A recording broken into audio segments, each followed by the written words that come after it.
Hello and welcome to Tome of Uselessness. I'm Devin. I'm Dan. And this week we watched Gattaca. You make it sound like we went to a theater, found an old... No, I watched it on Prime. Yeah, okay. And so did you. Yes. Yes. So for those of you who aren't familiar with Gattaca, it is a movie that came out 21 years ago. Jeez. Yeah. I didn't even think about that. I just knew it came out in 97. Yeah, 21 years ago. It's a hard sci-fi. Yes. It stars Ethan Hawke, Uma Thurman, and Jude Law. Mm-hmm. And the basic premise is that in the not-so-distant future, people are able to select genetic qualities for their children in the womb. Yeah, it's like they can screen the embryos to then be like, oh, we can eliminate like potential heart disease and this and that kind of thing. Yeah, and right down to like the color of their eyes and everything too. Basically, because of that, people are judged by their genetics. So if you have good genes, then you're more likely to have a better job and a better marriage and be better off in life. Yeah. And if you have not good genes, then you're kind of put more towards menial labor or manual labor. Yeah. Janitor, worker, whatever you kind of thing. And so most people use the genetic selection process for their babies. But, right, to have their child. But then a few people have had babies just with old-fashioned fucking. Yeah, they call it like godchild. Godchild or what was the other word? There was like 2 or 3 different yeah, slang they had a words couple, they yeah. used. But yeah, godchild was the main one kind of thrown around. And our main protagonist, who's Ethan Hawke, is one of those people. Yes. But he kind of works really hard, becomes really smart because he wants to go into space. Yeah. There's like... Space is not as big of a deal to go into space. There's like 12 launches a day, something like that. I always assumed a lot of those launches were like supplies, not necessarily people. Yeah, but it's still cool. Oh yeah, no, yeah, but to I just mean, oh yeah, sure. Plebeians.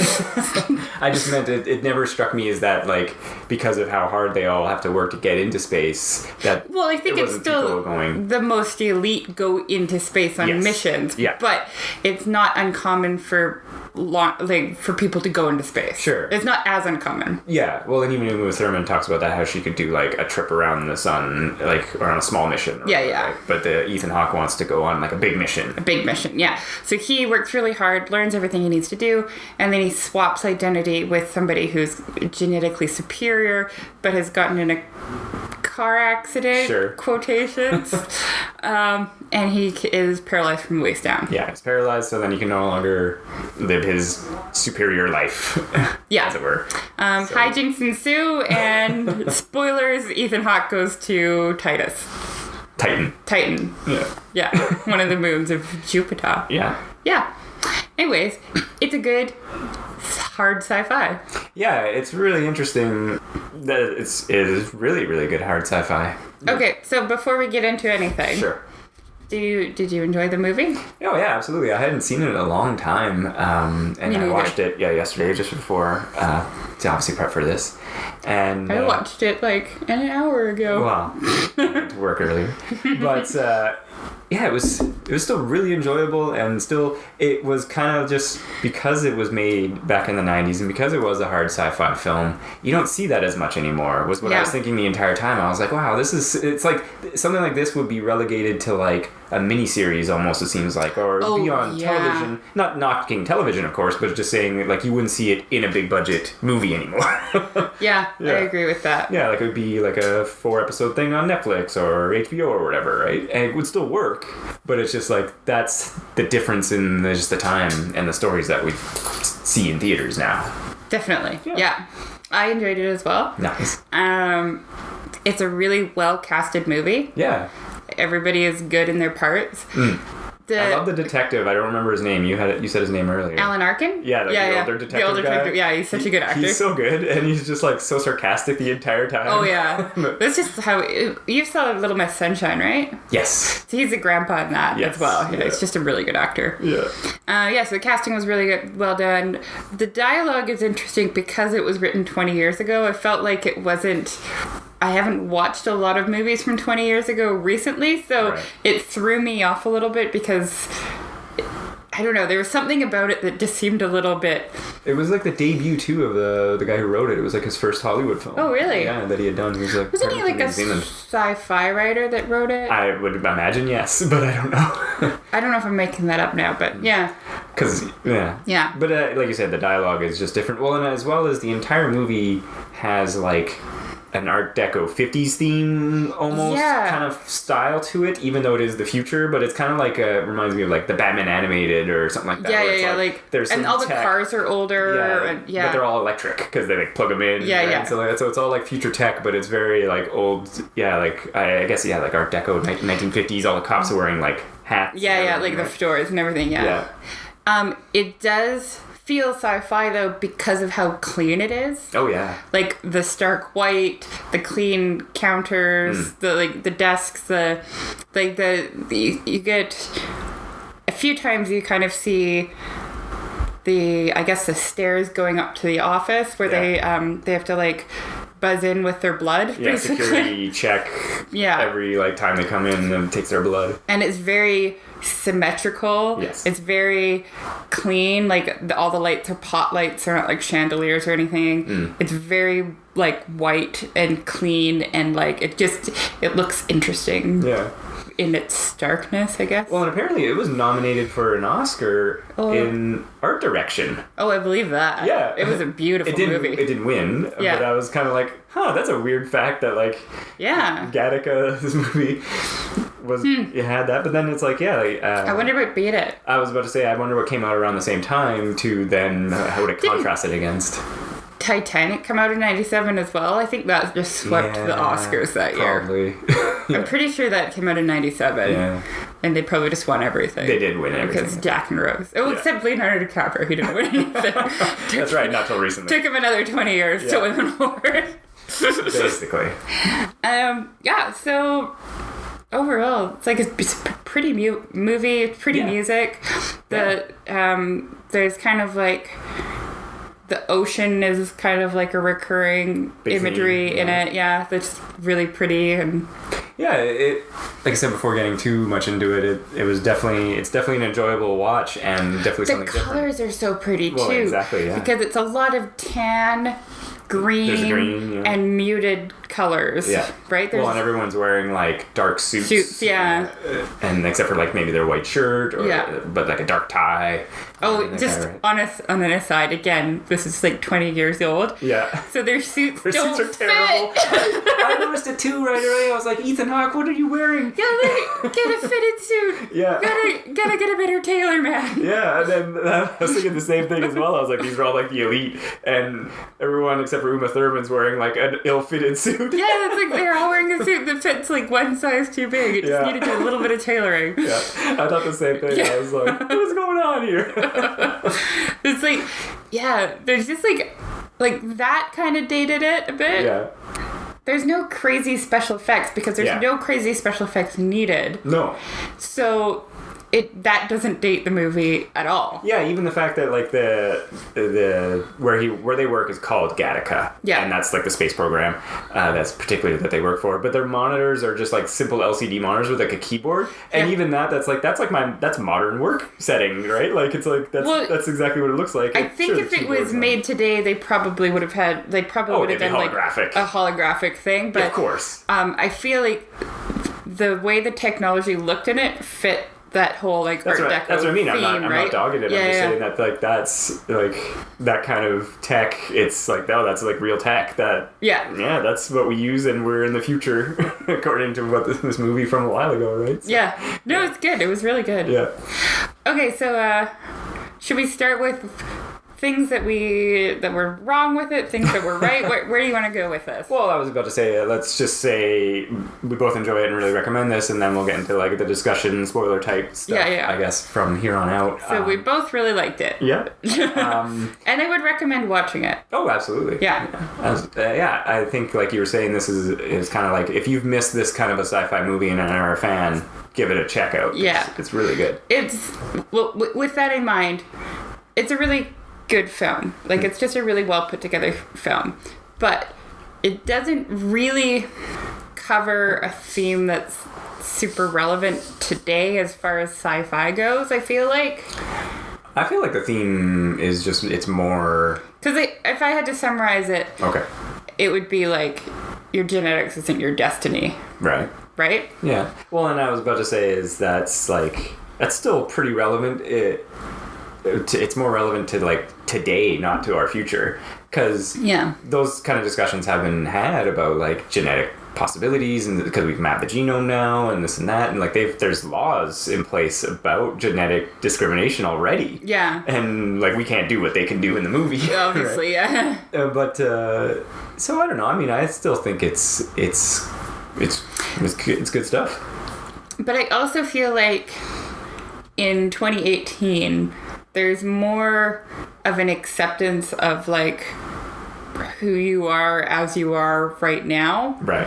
At least with the general public, like not from like a scientific point of view, but like, you know, like fat shaming is a thing that people get in trouble for. Right. Versus in the 90s when it was kind of like, it was more like do what you can to be the best. Like, do you know what I mean? Like to change yourself for the best. So I feel like it's not as relevant in that way, but I guess like the science side of it is more like I couldn't in 2018 I couldn't see this happening as much as I could see it happening 20 years ago. Right. That's what I'm trying to say. And not from the science point of view, just from like a societal point of view. Right.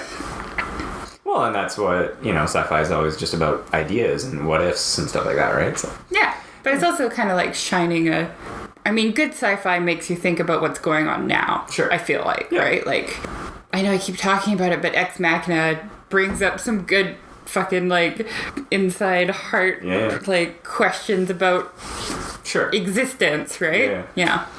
I still think Gattaca's good. Yeah, okay. It's still good. It's still good, man. Well, before we go any further, it's kind of interesting. Apparently, they were going to call the movie The Eighth Day, referring, of course, to the Bible and how, and then on the eighth day, essentially, man's now creating. But a French film came out called The Eighth Day, and so they had to come up with another name. But the Gattaca, I feel like, is like a really great title because it's like it's DNA, it's the letter combinations to make up like our DNA, and I was like, oh, that's clever. Totally, they had to come up with something because of their titles. Oh, that's interesting. I didn't know that. I'm happy it's called Gattaca. Yeah, no, it works. Yeah. Okay, can I talk about a glaring plot hole? Okay. To me. Yeah. So there's two things that I want to talk about. Okay. One, Jerome is the paraplegic guy that Ethan Hawke... Jude Law's character's name, Jerome. Yeah, yes. Jude Law's character's name is Jerome. Ethan Hawke takes his identity, or buys his identity. They work together, they kind of become friends. Yeah. Uses his blood, his urine, his fingernails, and skin, and stuff like that. Yeah. Now, he was from another country. Yes. And he got in an accident where he becomes paralyzed. Yeah. And when Ethan Hawke is purchasing this identity, he's like, won't somebody notice that I'm not paralyzed? And they're like, no, it happened in another country. Yeah. So they have some sort of way to share the information about enough of like a network that you can prick your blood at any station and it instantly tells you who the person is and blood it is, right? Why wouldn't that come up? Why is there like a war going on that they're not sharing information between Europe and America? Yeah. And it's hard because to especially wrap your head around now because of the internet. Yeah. Because I can know what somebody did 5 minutes ago by, like, Googling it on my phone, if they're famous, you know what I mean? Well, I'll say maybe it's just, like, it's, like, separate databases, you know, and then, like, that database in America, or North America, let's say, wasn't updated with the most recent information from Europe. Yeah. And because he just bounced out or left or something like that. I can see around that it's like, okay. No, because, like, that kind of information... Let's say it's, you know, it's open, but it would say it was controlled by governments, you know, and then they don't share it all across, right? They don't share everything across. But they would have enough information to know that blood is Jerome's. Sure. Well, and maybe because he clearly had a house in America, so he was probably living in America. And then... Did he have a house in America, or did he buy a house in America when he got paralyzed? No, because it's like he's established he lives in America, I'm pretty sure. Like, there is nothing to indicate that, aside that he has a house, but he could have bought a house afterwards. yeah, but I think it's that it's... And also, didn't he have a silver medal in swimming? Yeah. Wouldn't people fucking notice if a silver medalist got in a car accident? You know, I don't want to nitpick, No. but it's kind of to me, that's a big plot hole. I don't see it that way. Okay. They explain it away with a couple lines. I'm okay with it. You know what, if they had said, oh, there's a firewall between... Well, and maybe there was a deleted scene or something like that, because there are apparently some deleted scenes, which I haven't seen. But no, I could see that, like, you know, it's government controls their databases, and they don't share all that information across. He got into the accident, and then just, like, you know, kept it quiet. They paid people off, and then he's out. All right, you know? right. He's got that kind of influence, and, you know, what have you, so... Wouldn't education still count for something, though? Yeah, that's one of the things about the world, right? Like that it's, you know, it became so just about your genetics that nothing matters now anymore, and you're kind of like you say, Ethan Hawke reads up and he's smart. Yeah. Clearly. And it's like... But Jude Law didn't go to school for rocket science. No. But that's just, you know, I guess they figure with his genetics he can learn. On the job? On the job, yeah, exactly. Okay, I'll give him that, I guess. Yeah, no, and that's one of the things about the world that makes it weird, because it's like, the dude's not good at the job, but he's got perfect genetics, he's okay. Yeah, he can run really fast, so that's really important with a, you know, surgeon. Yeah. Okay, so the second thing isn't really a plot hole, but I did find it strange on the rewatch. Sure. One of the things we find out along the way is that Jude Law didn't get in a car accident. He walked in front of a car when he was completely sober because he was trying to kill himself. Yeah. And at the end of the movie, he kills himself. Yeah. We don't get any reason why. I don't understand why he kills himself at the end. Was he trying to make it so that when Ethan Hawke comes back... There's only one Jerome? Yeah, like, did he love Ethan so much that he decided to sacrifice himself? Well, I think, like, he was saying that he got to live someone else's dream for that year or two or whatever, and maybe felt like that was enough of a life for him. He, you know, without him, he maybe felt that his life couldn't go on, you know. There was no reason for him to live anymore without helping Ethan Hawke, right? So... You could help him when he got back. Well, and that's why him and Uma Thurman could be friends. He leaves them all the samples and everything. And I think, like you said, it's more the angle that... they just wanted to leave a clean slate for the character. Right? There's one Jerome. I feel like that's a little bit of sloppy writing. I didn't... It's supposed to be like a character moment of Jude Law. Like, you know, it's like he's lived another life, a better life almost, essentially, than before when he had the perfect genetics and never, like, lived a life. He was just handed everything and given everything. Ethan Hawke has to work hard for everything, and then, you know, he lives another life through Ethan Hawke. And he's not buying it, man. Okay. They didn't think there was enough character development for Jude Law. That's true. He doesn't have a lot of screen time. Yeah, he doesn't have a lot of screen time. He doesn't have a lot of lines where he's like, I'm ready for my life to be over. Yeah. Obviously not. I'm not a screenwriter.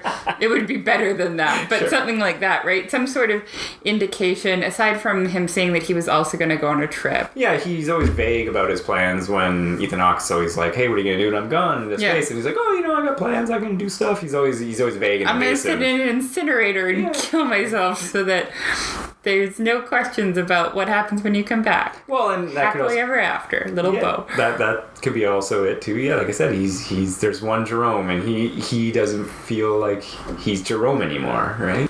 He's Eugene. I guess. Yeah. There's one more thing that's kind of semi-related to that. Sure. Part of the reason why Ethan Hawke is not able to become a navigator at Gattaca is because he has a potential heart problem. Yeah, potential heart problem. They say it's 99 out of 100 that he'll die by his 30. Yeah. So he's already on borrowed time at this point. Yes. What if he dies in space? Yeah. Are they fucked? Yeah. That's pretty selfish. Well, it seems he's the navigator. Yeah, he is the navigator. But then there's more of a crew there. It's kind of like, it's funny because, like, you can't be an astronaut now if you have a bad heart, right? Well, yeah, because what if you die in space? Yeah, like the launch. There's a lot of G's, and again maybe because of the way space travel is depicted in this, they don't even wear spacesuits. They're all just like chilling and they're in their suits. Yeah, right? like 747 type seats. Just going up into space. So maybe there's some better tech there, but it's like as you say, that there are reasons why some people can't do certain things even now. Yeah, and they're good reasons, because if you have a heart attack when your space shuttle's taking off, one, nobody can help you, and two, you're terrorizing the crew, and three, the job that you were supposed to do, there's no one to do that now. And then they have a corpse to deal with. I guess they just shoot it off into space. Just shunt it out there. Viking burial in space. Space Viking. That's one of the things as well about the whole film.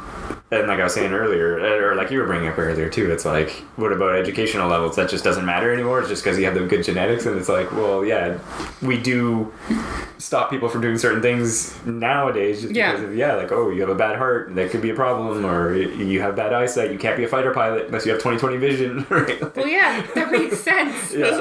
So it's like, there are already genetic things that we look for for certain professions.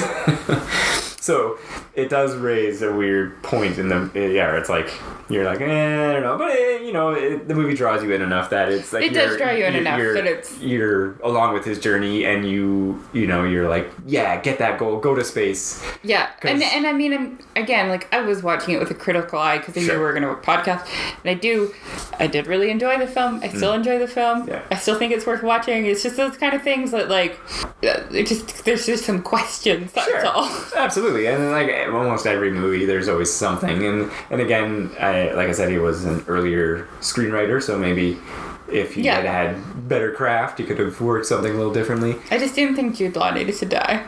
That's fair. I mean, And it was I'm still okay with it. So unceremonious, his death. It was weird. That it was like, did he even need to be in the movie? Like, well, he did, but you know what I mean? Just the way they killed him off like that. I didn't think it was. Yeah, it was. I remember watching it as well the first time and just being like, wait, what is he doing? And I was like, why is he doing that? Yeah. And it was just kind of like, oh, and I guess it's because it's the surest and only way to leave no evidence. Yeah. That's why he does it in an incinerator in their house. Yeah, except that there's like a fridge full of pee and urine and... Yeah, but it's assumed no one will go blood and urine, sorry.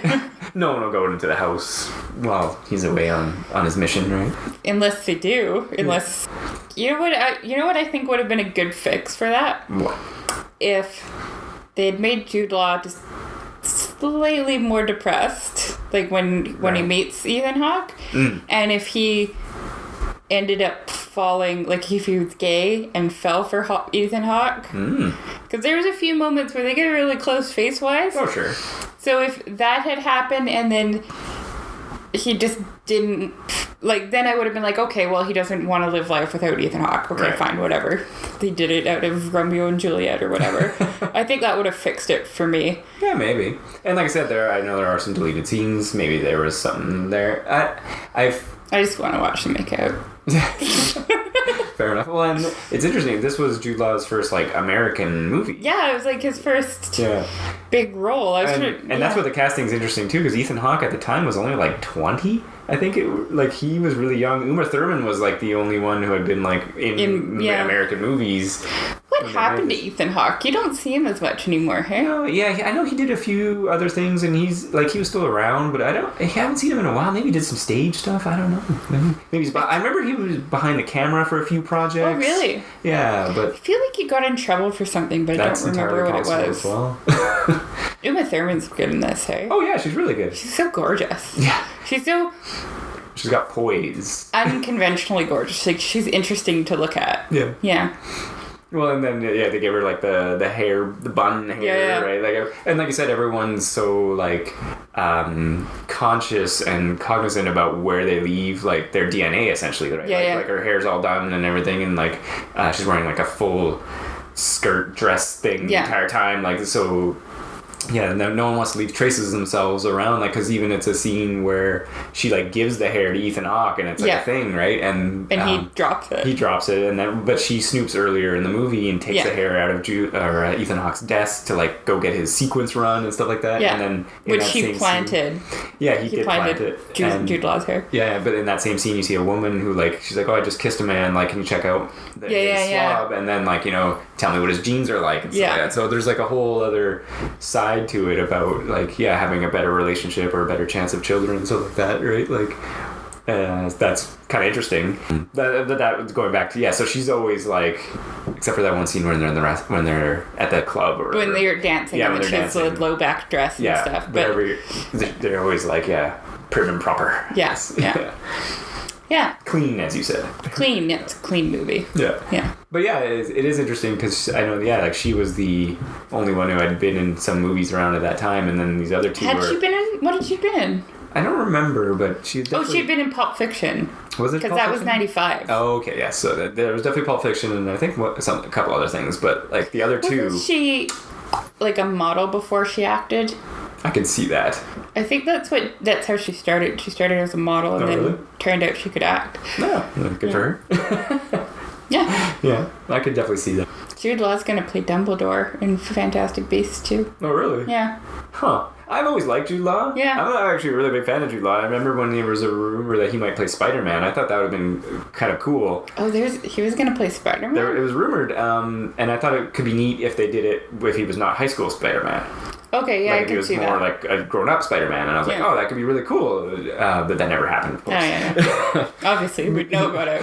Yeah. We've done an episode on it. But I've always been a fan of his, and I don't know, he's done some weird stuff, and he's done some cool stuff. And, he is at his best when he's playing a character like Jerome. When he's kind of an elite asshole, he is at his best. Yeah, I was going to say, I remember when he was in Road to Perdition. Oh, I didn't see that. Oh, it's such a good movie. He's like this creepy assassin. And yeah, he likes to take photos of, like, people he murders and stuff like that. It's really weird. But he's so good. Yeah.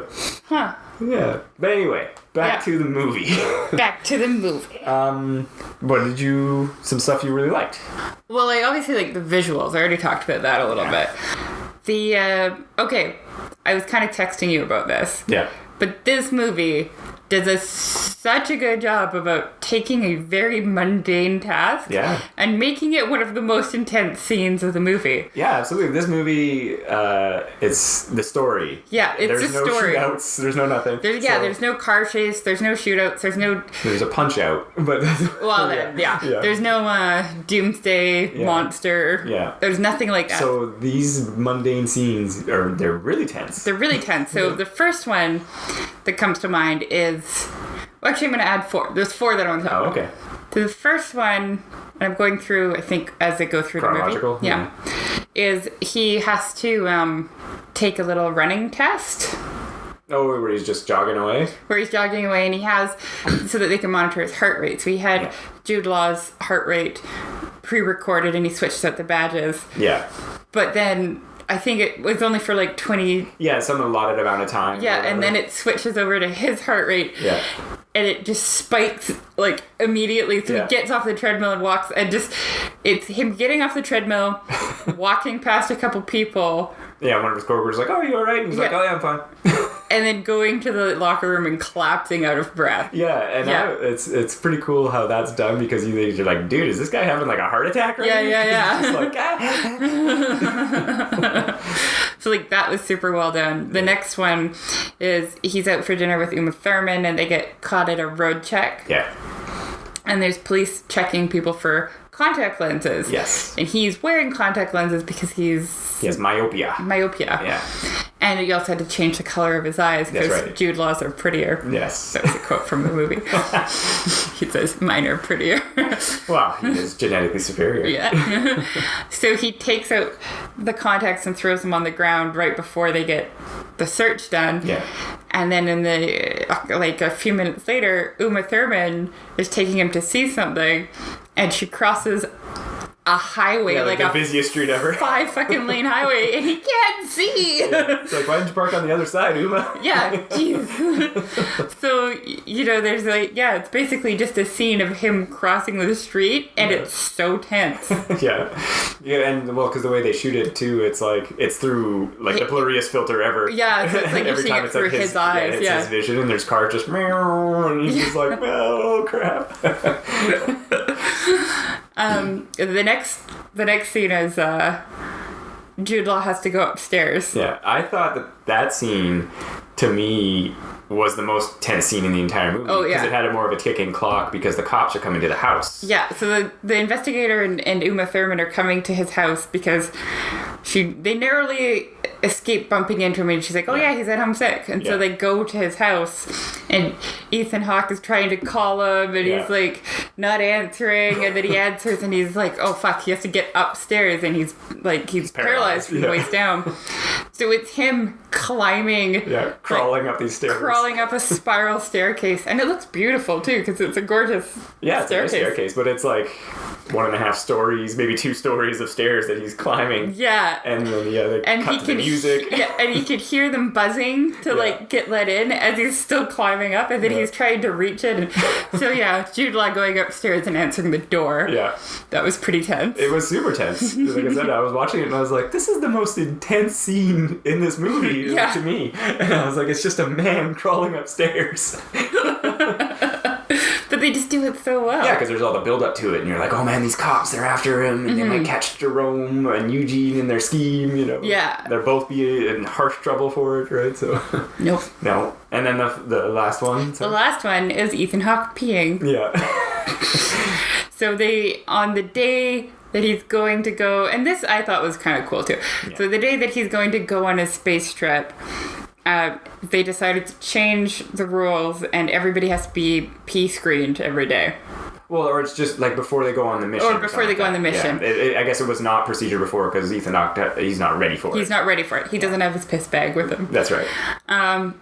But the scientist that doctor or whatever, lab assistant that he gets assigned to is the same one he talks to every time. Yeah. And so Ethan Hawke basically pees into a cup, and then he's like, well, here you go, I got really close. Yeah. And then the guy tests it, sees that it's not him, and then hits a button and turns it into Jerome, and he explains that he has a son who's got some heart issue that idolizes Ethan Hawke. Well, and because he mentions the doctor mentions him a few times through the movie. He's like, oh, did I ever tell you about my son? Mm-hmm. And then he's like, oh, I gotta tell you about him sometime. And then he always subtly hints at it. He's always mentioning it, and then at the end he's like, he's like, oh, he's a big fan of yours. He's like, turns out he's not genetically perfect like we wanted, and maybe he can one day get beyond his potential. Yeah, it was really well done. Yeah, that was a cool scene because you think you're like, oh man, he's gonna get caught. It's over. But the doctor knew the whole time. The whole time, yeah. And it was basically collaborating in the scheme. He never said anything. Yeah. So Ethan Hawke peeing is intense. I didn't feel the tension in that scene so much as I was like, what's gonna happen? And you're like, oh, because I didn't really clue in that it was he wasn't ready for that. Test, right? And you're like, oh crap! He doesn't know what's going on. No, it's really well done. Yeah. Well, and of course, so we can't so he has a brother in the movie. Yes. And his brother was screened genetically and made more superior. Dad gave his brother his dad's name. Yeah, gave him his name because he didn't feel like Vincent would be able to carry it on. Yeah. And so. Oh, is that why? I thought he was just ashamed of his child. No, it was because he didn't feel like he'd be able to carry on the name. Because we kind of get a backstory when Ethan Hawke is born, or Vincent. Yeah, it's Ethan Hawke. Yeah, Vincent's his name. Yep. And they take blood right away from the baby, and they're like, he's fucked up, and he's gonna die at 30. He has heart problems, and he has disposition maybe to violence and blah blah blah, conditions. Yeah. We see some scenes of him he can't get into schools because they're like, oh, he could hurt himself or hurt another child, and it's he's just a kid though. Yeah, and they're like, oh, our insurance couldn't cover him. That's what they say. Yeah. Then when they have their second child, they genetic screen for him and make him a better child, as it were. Uber child, who eventually becomes the cop investigating the murder. in the movie. And then the whole time he doesn't he realizes that it's his brother. That it's his brother, because it's interesting when he's talking to the old cop. He's like, oh, I looked him up. He doesn't have any family or anything, even though he knows it's his brother. And but he doesn't recognize Ethan Hawke anymore because he's just not the same man, right? They never have a face-to-face talk either. There's a couple scenes where it's close. Like, it's close. He like walks by and he's there and stuff like that. And then, but they have a cool, I like the aspect of the chicken that they play. Yeah. And basically it's like, they swim out into the ocean, whoever turns back first is chicken.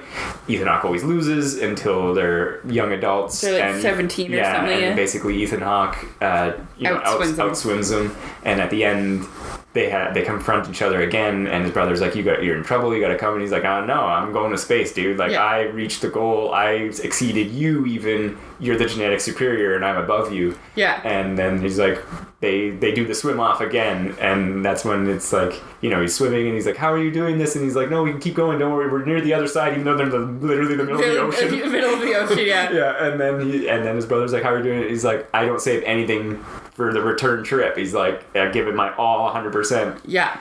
He's like, and so it was just kind of a neat moment to. And then he saves his brother again. And he saves his brother again because he can't, the human spirit, as it were, right? Yeah, he doesn't have the will. The will. Yeah, that's right. Like the will to continue on more than you're supposed to be. Right? Yeah. Like, so, which is of course another theme of the movie. Yeah. Right. But yeah. I like it. Like I said, I want to just go back. I didn't really think much about the dialogue you were talking about earlier, but it just kind of all plays into the theme and the art style. How it's all like. Sorry, I interrupted you. You keep going. Oh, I was just saying, like the scene that they're at the club. It's like a 1940s, 50s jazz club, and you're like, this doesn't seem to have a place in a sci-fi universe, but it totally fits the movie. Totally 100%. Does. Yeah. And they're there, and everyone's smoking and drinking because I guess they're all genetically superior, so they just know that it's not going to matter. It almost has like a noir detective kind of aspect, but from the point of view of. Not the detective. Yeah, absolutely. And it's just like you say, their dialogue and what they're talking about, usually it's so focused on, like Uma Thurman at one point, like I said, she checks his DNA, and then it's like she thinks that she's not good enough for Jerome, basically. Yeah. Because he's superior to her genetically. Yeah. Because she has also a heart condition and like, can't go into space on these long missions and stuff like that. So it's like she's almost like rejecting the relationship before it can even happen anyway. Yeah, exactly. Right? Yeah. So it's just interesting, and then they talk about that kind of thing a lot and throughout the movie. Did you notice that Ethan Hawke's naked a lot in the movie? I was going to say, one of the cool scenes or ideas in it is every day he has to scrape all of his excess skin and cut his nails and all his extra hair and everything. Yeah. He does it all in the morning.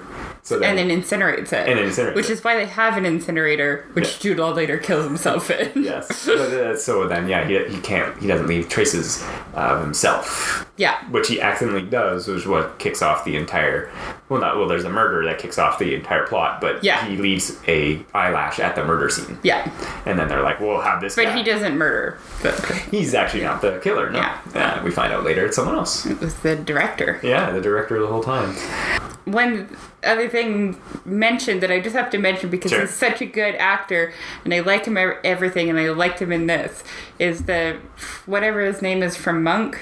Oh yeah, I know. When he showed up too, I was like, he's nice. Like the black market ID dealer, I guess. Yeah. Oh, he's so good in everything. Yeah, he is. He's just like a no nonsense businessman, but he just does it well, right? No, absolutely. I really liked him, and like you say, he's only in there for 4 scenes, but he was so perfect. They're good 4 scenes. Yeah, he played it so well and everything. He was just in. I just watched The Marvelous Mrs. Maisel on Prime Video, and he plays the Mrs. Maisel's dad in it, and again, he's excellent. Nice. And I recommend that show to everybody. Maybe not you, but sure. I don't think it's yours. It's about a female comedian in the 50s. Yes. Yeah, anyways, it's good. But side note, he was really great in Gattaca. Sure. Well, and I was going to say, like you say, it's interesting because this movie's made quite so long ago that there's a lot of actors in there that you recognize from other things that, of course, went on to do other things or this or that. And was it Brother in something? I definitely recognize him from other things. I don't. Yeah, I don't know his, but I recognize him for sure as being in other stuff. I feel like he's played other cops. Yeah, probably. Well, and that's what was interesting about in this one, because they find the Vincent eyelash, and then the old cop, he's all like, we gotta find this guy, he's clearly our guy. And then the younger cop, the brother, he's like, no, it's not him the whole time. He's like, we should try these other methods. And then it turns out he is right. Yeah. But he's just doing that to deflect the fact that it's his brother who is the suspect of a murder. Yeah, but I also thought it was kind of cool because he was like, wouldn't they recognize the last names? Yeah. Or wouldn't there be some sort of like genetic mark? Anyways, that aside, I thought it was kind of interesting because whether or not he believed it, he was like, well, maybe we should look at the murder and, see if there's any suspects or grudges, interview people. Whereas Alan Arkin's just like, well, there's an invalid in the area, so it's got to be him. Well, we'll just genetically Who else screen would it everybody. be? Yeah. We'll screen everybody and we'll find them. That was one of the things that it's weird because, okay, the entire world is, like you can be genetically separated, but then when I first saw the movie, anyway, like it was like, I always thought it was like, oh, they're invalid for just that job. Yeah. But like, it's like, oh, now you're invalid for like anything, and you have to live in like the slums. Yeah, there was that scene where they're rounding up invalids. Yeah, they're just like, oh, we were rounding up invalids to check them out, and it's like, but they're still people, and they can still do other work. Like, even if you can't be, super ubermensch, you can be a construction guy. Like, like they still need people. Yeah, there's to do stuff, right? Like, you can be a waiter, Yeah, and that brought up some questions for retail, like, so do they screen for like customer service in retail? Like, do small businesses get to have the technology to screen people to see if they're like prone to theft? Yeah. Well, and it may be, because like I said, there was that service that Uma Thurman went to, at least got his entire genetic sequence, right? I guess they could go to there, Yeah, they could do all sorts of that kind of thing. But it's just like... And then I was... Oh, sorry. No, I was just saying, like where it becomes a separation line to be like, oh, you are invalid for anything. Yeah. To be like, oh, no, you can't be top-end astronaut, but you can, work in customer service or something, right? Also, I was like watching it and I'm like, why are they shutting down the whole city to find this one killer for this murder? But then it occurred to me, like, if you can screen that much, then it probably makes solving crime a lot easier, at least for like violent crime. I mean, white collar crime would probably be more difficult because you don't really leave a genetic trace. Yeah, that's fair. Well, and I thought that was a funny jab at the cops. They called them Hoovers, which not only is it like a J. Edgar Hoover reference, but it's they all use vacuums. Yeah, they use vacuums for everything to just like, and then they're just like, they put them and it just screens everybody. And I was like, oh, that's actually kind of a neat jab. It's clever, yeah. Just all got vacuums. But yeah, like I said, it just kind of raises, I always just thought of that, it's like, he's just not good enough to be an astronaut. But like you say, it's like you could be good enough to be something else, or like the one guy talks about it, the director guy. He's like, oh, he could be, have the genetic makeup to be a cop, right? And it's like, well, like you have to be a superior ubermensch to be patrol guy now, like. Maybe if everybody is being born superior, then maybe Well, and that's just it. Anton's brother, his brother, is a cop. Yeah. And he was... But he's like a detective cop. Yeah, he's a detective, but it was still like he was genetically engineered by his parents, in most ways, and he's not Ubermensch top guy either, right? Yeah, he's not Jude Law level genetics, right? That's true, So it's like, it doesn't always work, the procedure. And like what Bunny did with the maybe like Ethan Hawke wouldn't have been able to get hired for anything because he was supposed to be dead from his heart problems, so nobody would hire him. They're like, you could potentially die at any moment. You're gonna die soon, so it's not really worth money to train you. Yeah, maybe.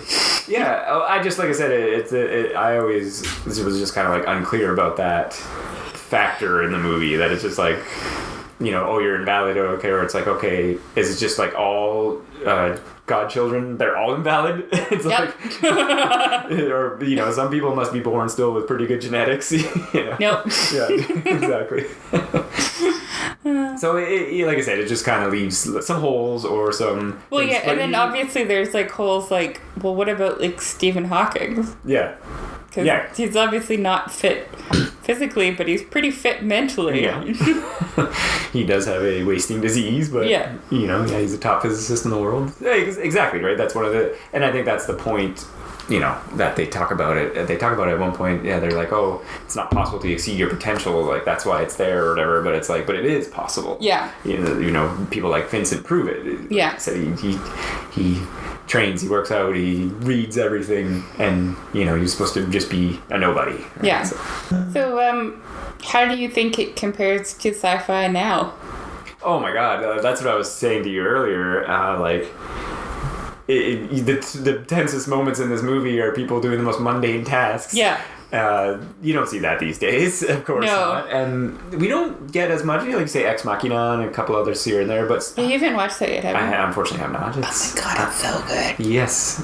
You've mentioned it. It's so good. But, most sci-fi these days is usually either something action sci-fi. Yeah. Is more like the action Treks and Star Wars and this and that kind of thing. Like, they're more action with sci-fi elements. They're not a pure sci-fi They're movie. sci-fi. Sure, yeah. Well, or like but you saw, what was that sci-fi movie you really like? Arrival. Arrival was amazing, yes. So how does Gattaca compare to Arrival? Yeah, that's an interesting comparison. I feel like the storytelling in Arrival was far tighter, but that's again because the craft of movie making has advanced 20-something years, right? Like, and not only just because there was some good special effects, but that movie didn't have big bombastic effects. Mostly, there was a few things here and there, but it's still pretty muted. That's interesting. I feel like the story itself is what matters, and the core of both those stories is really good and interesting. Yeah, and so they both are really good movies to me. I mean, I could say the same thing about Ex Machina, is that, like, that movie wouldn't have been as good without special effects. Sure. Because... it's about a robot. They're robots. Yeah. But it didn't use a lot of special effects. There wasn't big spaceships. There wasn't people turning into blobs or whatever. I don't know what the fuck people do. And it was a very claustrophobic movie because it takes all place inside a compound. Yeah. But I do feel like the storytelling in that was tighter. Sure. And the dialogue was tighter. Yeah. But the dialogue kind of was just really, really well done in that. Mm. But I would say Gattaca is a much prettier movie. Mm. Yeah, well, I think, like I said, just has that Art Deco style. Yeah. And I'd say that, like, I don't know, I really liked Ex Machina. Well, but I really liked Gattaca. Sure. Well, I wanted to bring up, it was interesting because I was thinking about it a lot when I was rewatching it yesterday. This movie came out in 1997. And I was 21 years ago. Yeah, I was trying to think of other movies that came out in that era and time that were sci-fi that I really enjoyed, and to me there was always 3 movies that stood out that all got gobbled up essentially by the Matrix, and Gattaca was one of them. Existence was the other. What's that? It was a movie with Jude Law.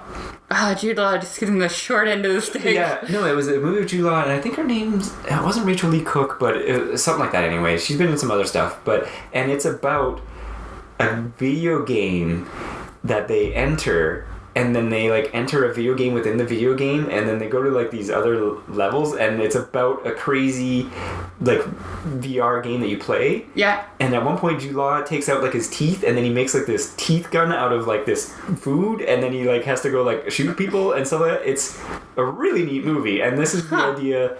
Yeah, like this is like, around the same time, like I said, as The Matrix and stuff like that. So it got gobbled up, and the 13th Floor, I don't remember that one as well, and it wasn't as good as either Existence and The Matrix, of course, or Gattaca. But it still had that idea where it was like they have this floor in this building, and they're doing virtual reality experiments, and things go wrong.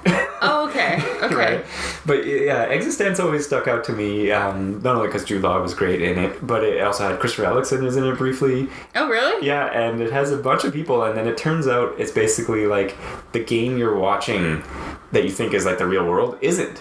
Oh. And then it's like they're already in the game when the movie is started, and you don't know that until the end of the movie, and then it comes all out of the sub-levels a la Inception, and then you're like, oh, that's a neat... It's like, it was a really cool twist. It's Tron Inception. Yeah, it was a cool twist. But like when they're entering the video game, because it's just VR, it's still all like live action. It's not like, animated or anything. Right. So I always felt it was funny because when I was rewatching this, I was trying to think of other movies, and I couldn't think of any other movies, just because, like I say, The Matrix, when it landed, it changed sci-fi at the time to be like, you can do cool sci-fi and do cool action. It's true. Right? That's true. And like I said, those movies kind of got swallowed up. And Gattaca, 2 years before it, what a different style of movie, right? Oh, definitely, yeah. It's like hard to even compare Gattaca and The Matrix. Because, absolutely. No, I'm not comparing the two. No, but I know it. Yeah. But it's just like, I mean, Matrix changed cinema. Oh, for sure. Like, in more ways than you probably know. Yeah. Exactly. And I mean, it's sticky. Like, it's still, people are still on the internet are talking about red pills and blue pills and open your minds, sheeple or whatever. But yeah, what is The Matrix, right? What is it? What is The Matrix? Yeah.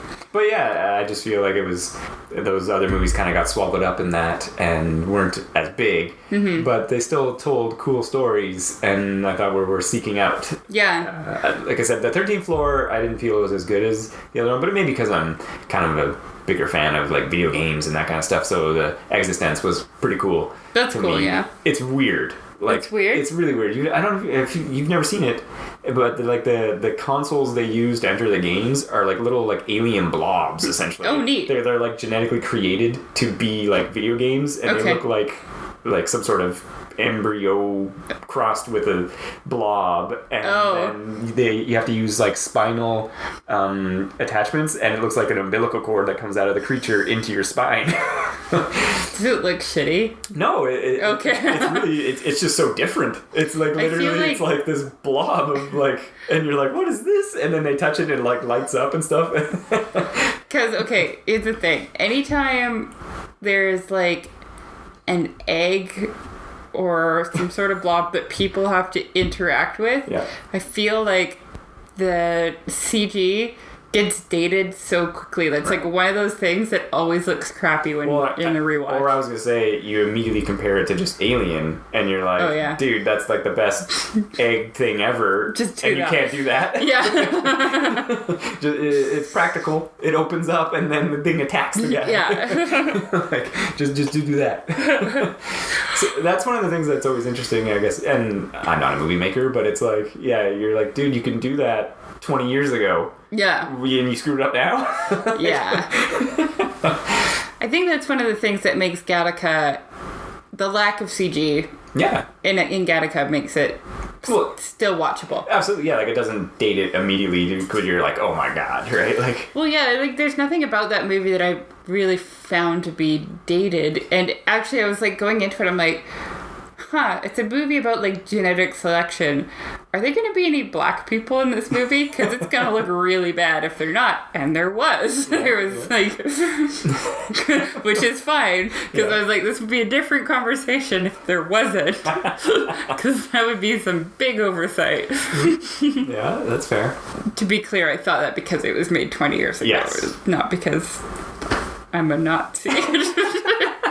Because I'm not. Yeah. Well, but like you say, some things dated just from like our point of view of just like I said, the wardrobe or this and that. And like even I didn't mind the wardrobe. Well, the like, suits. Yeah, the suits I minded. And then just like even the electric vehicles, they had like the old school style ones where they had like the big plug-in. Like now it's just like it's just like the same plug-in we use in the wall. Yeah. But that doesn't. It doesn't detract it so much where you're like, oh my god. It's not like watching. Even though The Matrix still looks good, some of the CG in it does not. Oh, sure.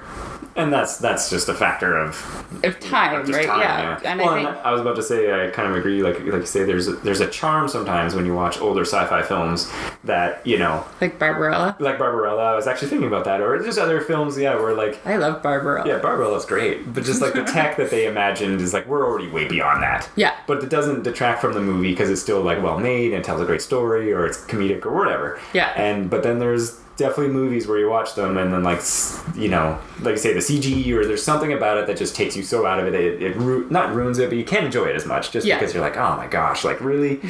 Right. But this movie doesn't fall in. We're not beyond though. What? In Barbarella. That organ thing. The organ that orgasms you to death. Yeah. That's quite true. Or her just flying around in space in a ship. Yeah, that's true. In a, like, shag carpet. In a shag carpet ship. Oh man, the movie's so good. Yeah, it's interesting that I guess it just didn't do well, or maybe movies just weren't made like the same way, that there was no like sequel. There was no more.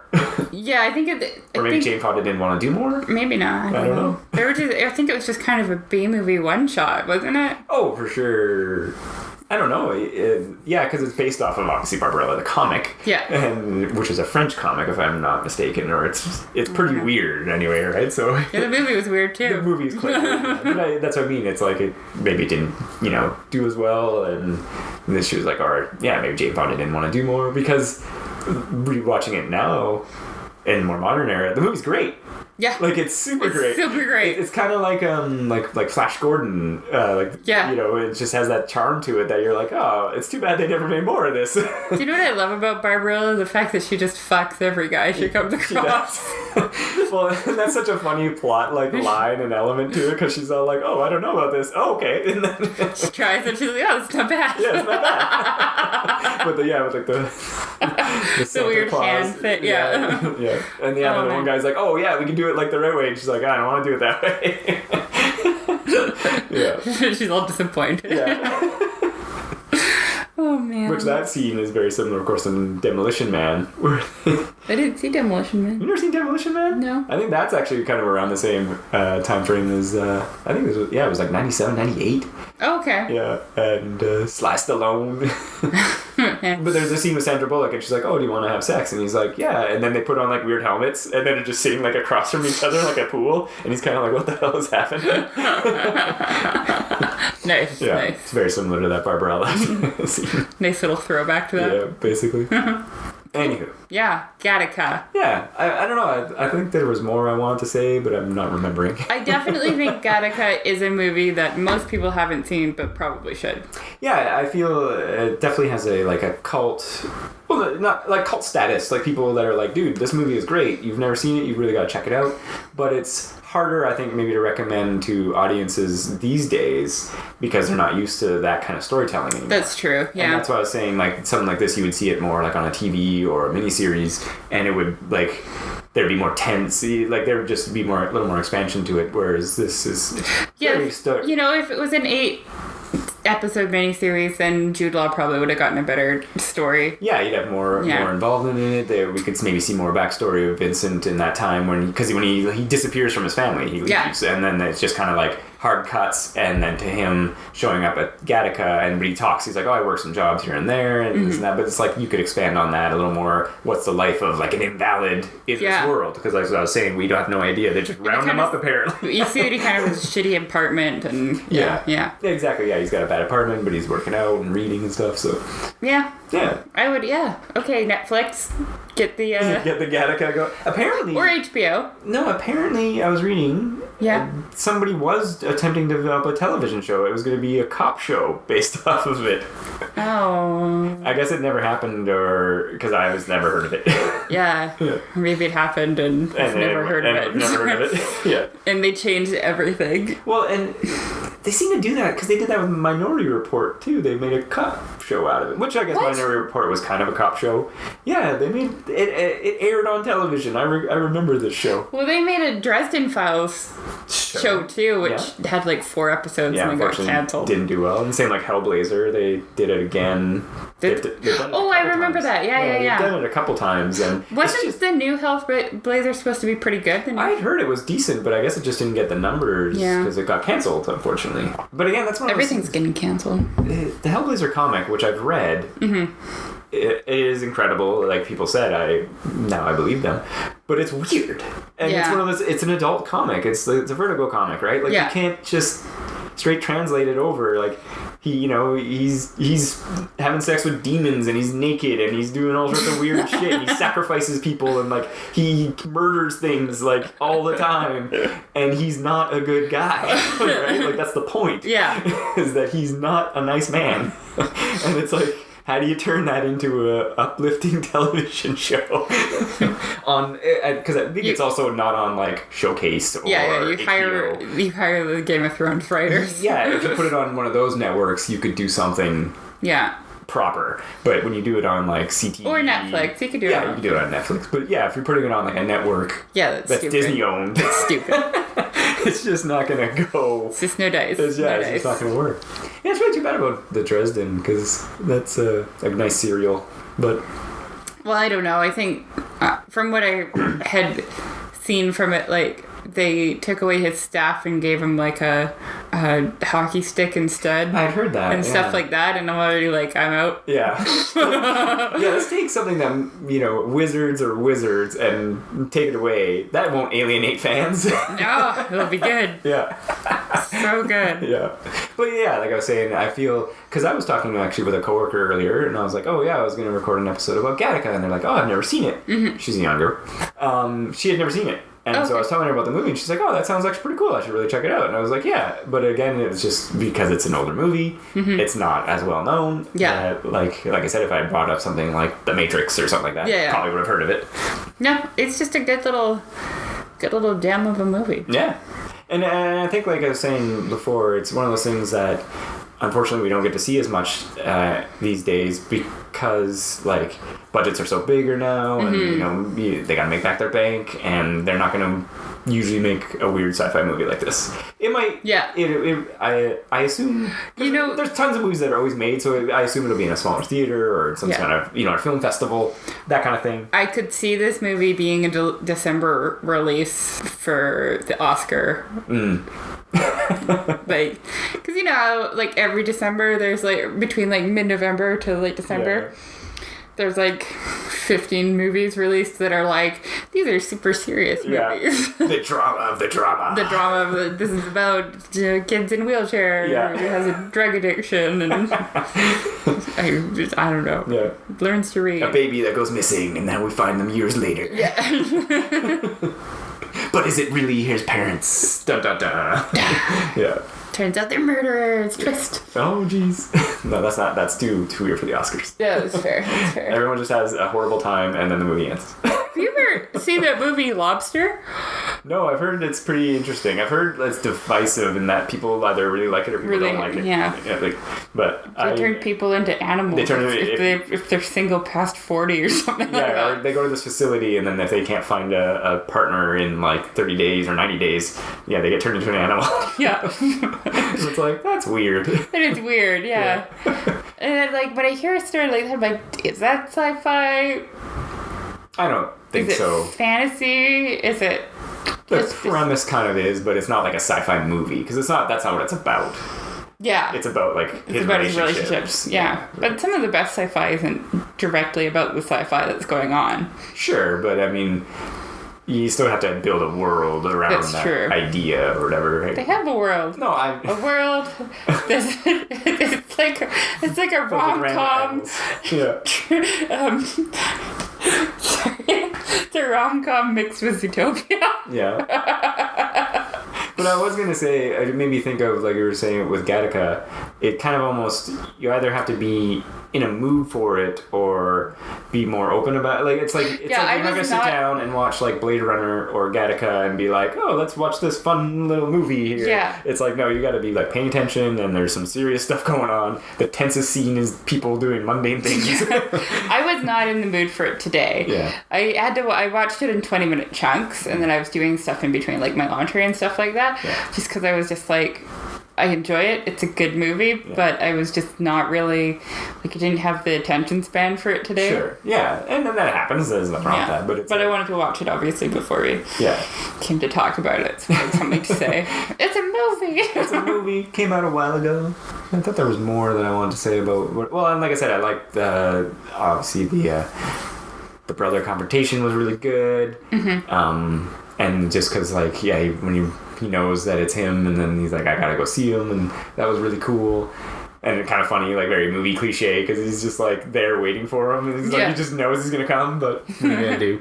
And the cop, the older cop, and all his ideas and stuff. Like I said, I just wish there was some more answers about some of the world, but that's not what the movie's about. Yeah. It's about Ethan Hawke, Uma Thurman, exceeding his and potential. Yeah, like their budding relationship as he's trying to leave and go to space, and like him exceeding his potential as a genetic inferior. Yeah. And it's cool because like it also one of the things that this kind of bothers me, like you were talking about plot holes earlier. It's like, okay, he has to do the blood every day to get in, but then they also do like P tests constantly and other tests constantly, and it's like they have to check in like every day. Yeah. Maybe more than once a day if he leaves to go for lunch or whatever, and then he has to come back. So it's like they're constantly checked all the time. Yeah. That I'm like, isn't that kind of... Maybe it's just because of like there's an upcoming mission or something, but it just seems like, he has to produce so much urine for Ethan Hawke that I'm like, isn't that just like a waste of so many resources having to check these people constantly? Probably. Yeah, like, and like why? It's like you know he's good. He walked in, right? Like, I feel like, okay, here's what I feel like. You know how like with law today, yeah, you have to file so many papers because something's happened and there's been a loophole. That's true. And then instead of just redoing the one thing so that it's all encompassing, they just keep adding papers onto it. Yeah, so it's just kind of like the procedure. So I feel like that's what happened with this. It's just red tape that's been like accumulating. Yeah, okay. Yeah. I was just kind of thinking about it like earlier. I was kind of like, it'd just be just so annoying. It's like I could see it. It's like, okay, once a year you have to do another check. Yeah. Make sure you're not on weird drugs or something, right? But it's like, just to check them every day or. I don't know. Maybe with that many of invalids running around who can't get work, it's a real problem, or was a real problem at one point or something. And like you say, those systems are still just in place, but it's like, Yeah, but then I don't know. It always raise the question for me that like, if they found out that Ethan Hawke was actually Vincent instead of Jerome. Yeah. He still did the flight plan perfectly. He still does his fucking job better than anybody else. Yeah. Like, would it be worth it to fire him at that point? Yeah. He's a good worker. He's smart. Yeah, you could keep him on staff just in case he can't go to space. You can't go to space, buddy, but we'll keep you, we'll keep you on. You keep doing the flight plans. But no, they're going to, like, arrest him and whatever, but I don't know. Well, and that's what I was saying, that whole aspect of the world is unfortunately unexplored. Yeah. That we don't know how that's supposed to go down, right? Mm-hmm. And like you say, it's like, even working at Gattaca, we see some janitors, because he used to be one there, but it's like, there's got to be low-level people that are just, like, crunching away, like, who's your IT guy? He has to be the genetic Uberman to be like, oh, I have to replace your monitor. Oh, sorry, you're invalid to replace the monitor. Really? It's like... Or your secretary. Or yeah, exactly. Your secretary is Uma Thurman, who happens to also be the top genetics. Yeah, But it's like, so again, there are questions about that kind of thing, but it's like, that's not what the movie's about. Yeah. we are, on reflection, we can joke around about that. But. Yeah, totally. But, No, and like I said, I wanted to bring up the point, if you haven't seen those other movies I was mentioning, Existence, 13th Floor, also are interesting watches, and they kind of fall in that same era of some sci-fi and some weird stuff that... Sci-fi missed by... Yeah, that potentially people have missed. Because they got blocked out by the Matrix. Well, and just, And the Mummy. The Mummy came out soon as Matrix. Yeah, the Mummy was pretty great. You know why I saw the Matrix in theater? Sorry to interrupt you. Okay. This is not important at all, but I went to the Mummy and with my dad, and you know the scene where the scarab crawls under his skin? Yeah. I cannot. So we left and went into the Matrix instead. Okay. And ended up really liking it. Yeah. But I missed the first 15 minutes the first time I saw it. So I missed the bug thing going into his navel. Yeah. You'd have been like, no. I'm out. That's funny. Were you there for the scene when they take it out? The first time? I don't remember. Oh, yeah, okay. I don't remember. That's still pretty on in the film. Yeah, I don't recall what happens in the first 15 minutes aside from the Trinity chase. And then, yeah. Like where that 15 minutes ends, I don't know. That's actually kind of funny. Yeah. Yeah, Mummy was a great movie, too. I was just trying to think about other things. The Scorpion King was on TV the other day. I watched it. Oh, jeez. The second one? Yeah. It's really bad. It's very unfortunate. That CG aged. Oh, yes. It was bad terribly. At the time. Yeah. It was like, what the heck are you doing? Yeah. What are you doing? And that was such a convoluted storyline, and I remember an interview with The Rock, and he was all disappointed because and Brendan Fraser, and they were like, "Oh, I was gonna get to like fight The Rock, and he didn't. Yeah. It was a CG blob." Yeah, it was really too bad with that movie that it was like you just had to tell another simple story. Yeah. Scorpion King's a bad guy. You gotta stop him. Okay. And then but it went all weird and crazy. Well, yeah, what's her name? Rachel Weisz. Rachel Weisz was like the reincarnation of Anubis. Yeah, and he's his protector. Yeah. Or protector, sorry. And they've known each other through all lifetimes. Yeah, and they got the spear. And then the girls fight with Psy. Yes. And it's so bad. They're holding them the wrong way. Yeah. Ugh. Also, I didn't know Psys were Egyptian. They're not. Yeah. If you're not familiar with what Psy is, it's what one of the Ninja Turtles held that looks like forks. Raphael. Yes. Yeah. And they're not Egyptian. Yeah. Well, and like I was saying, they both had them, and they're not really like. It's not really an optimal weapon to fight against another Psy. No, it was more meant for fighting against like swords and stuff. Swords are like a quarterstaff or something like that, yeah, right? because you can catch it. Because you can catch it. Yeah. That's the whole fucking point. You don't just stand and face another person and hold them incorrectly and then bash them or I don't know. Man, movies. Movies sometimes. Can't live with them, can't live without them. Yeah. Well, and yeah, like I said, that was an unfortunate. Sometimes there's just misses. There's misses. There's misses. I mean, clearly it made enough money because then they made the Dragon King one, which I never saw. I never saw that either. Yeah. Which I was like, wait, you can't make a third one of these movies. Well, they also made it like 15 years later. Yeah, it was very much later. Yeah. Like I think it didn't have Rachel Weisz in it. No, it had like this really, from the ads, it sounded like an American woman doing a British accent that was poorly bad. Yeah. Yeah. Well, and that was one of the things before we recorded. I was curious about how this movie was marketed, Gattaca. Oh yeah, we watched the trailer. We watched the trailer, and it was fun. Man, there is a difference in styles of trailers from the 90s to now. Oh, absolutely. That was one of the things that was funny, but it was still... This is how I think the trailer would go now. Okay. You'd hear the bum. You know how they do that? Bum. You know what I mean, though, Sure, right? yeah. And it would be like taking the blood from the baby's foot. Yeah. And then reading off all the things, and it'd be like, bum. And then it would be like... He was never meant to live in this world. No, I don't think there'd be an over... No, that'd be like a text. Yeah, okay, fine. And then it would be like Ethan Hawke, like a close-up on his face taking off the glasses. Yes. And then it'd be like, boom. And then we get a couple, like, really, like, fucking...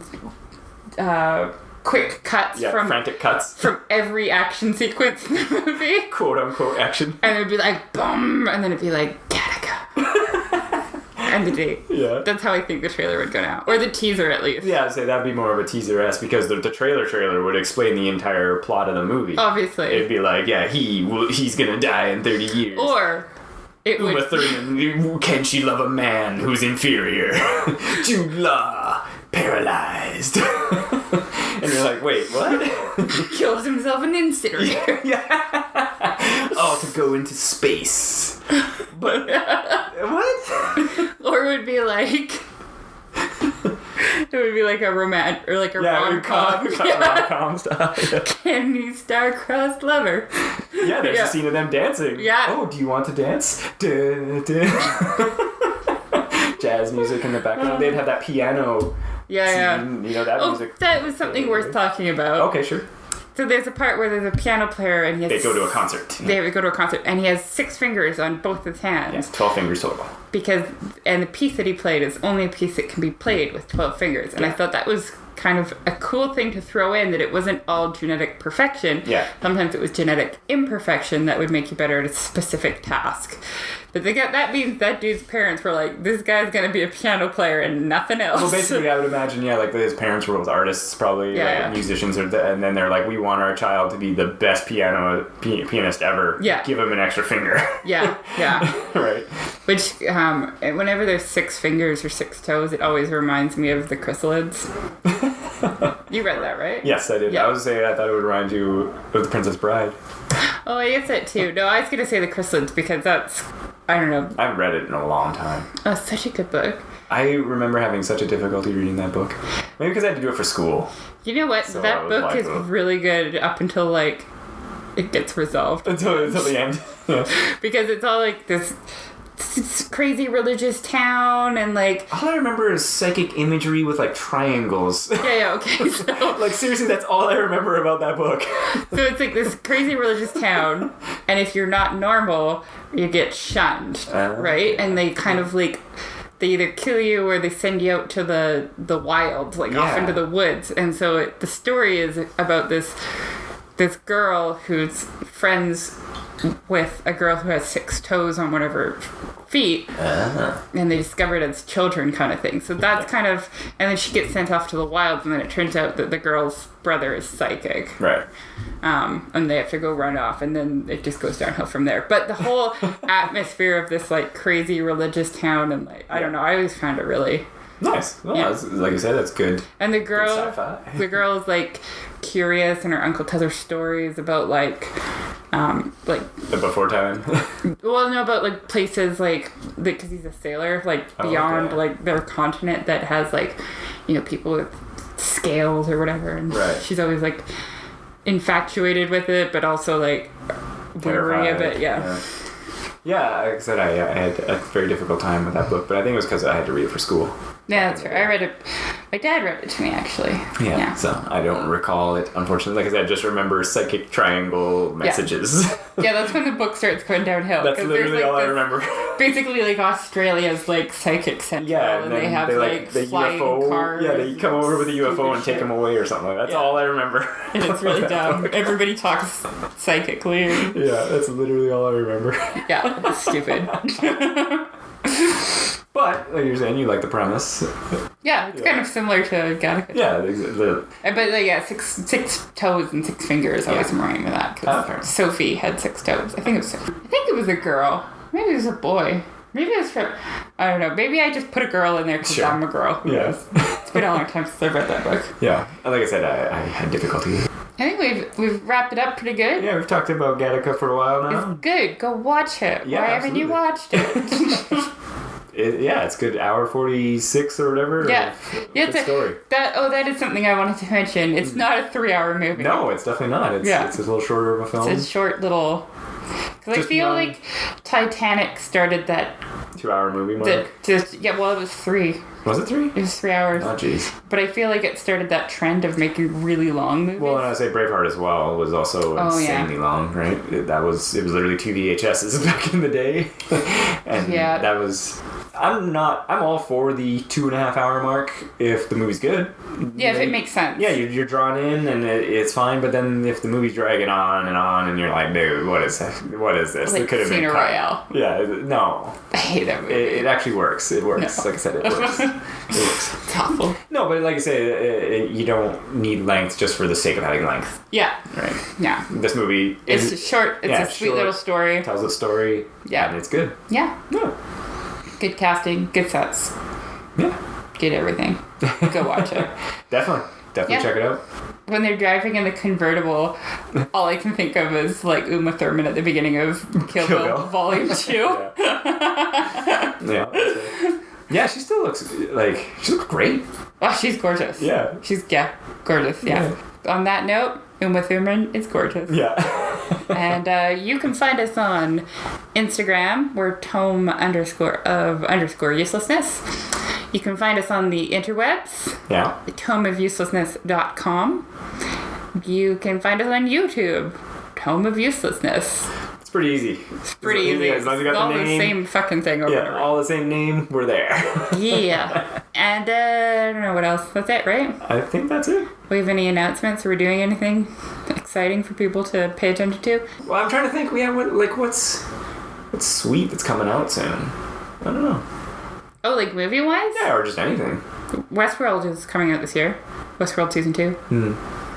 But you're not excited? No, I'm very excited. I'm just trying to think of other things. That's all. Yeah. Oh, Black Panther's coming out in February. There you go, yeah. Psyched about that. Yeah. It's my birthday in February, so I know what I'm doing. Marvel movie. Yeah, that's fair. We're going to be vending at Taboo for the store I work at, but I don't think we'll do an episode about that, will we? Well, this episode will be out that weekend. Okay. Yeah. Hey, if you're at Taboo this weekend, come see us at the Venus and Mars booth and say hello. Yeah, because it'll come out that Friday. Oh, cool. Yeah, perfect. Do that. But yeah, no other announcements spring to mind. No. Yeah. See ya. Thanks for listening. Have a great night. Or day, I guess. Yeah, whatever it is. Have a good one.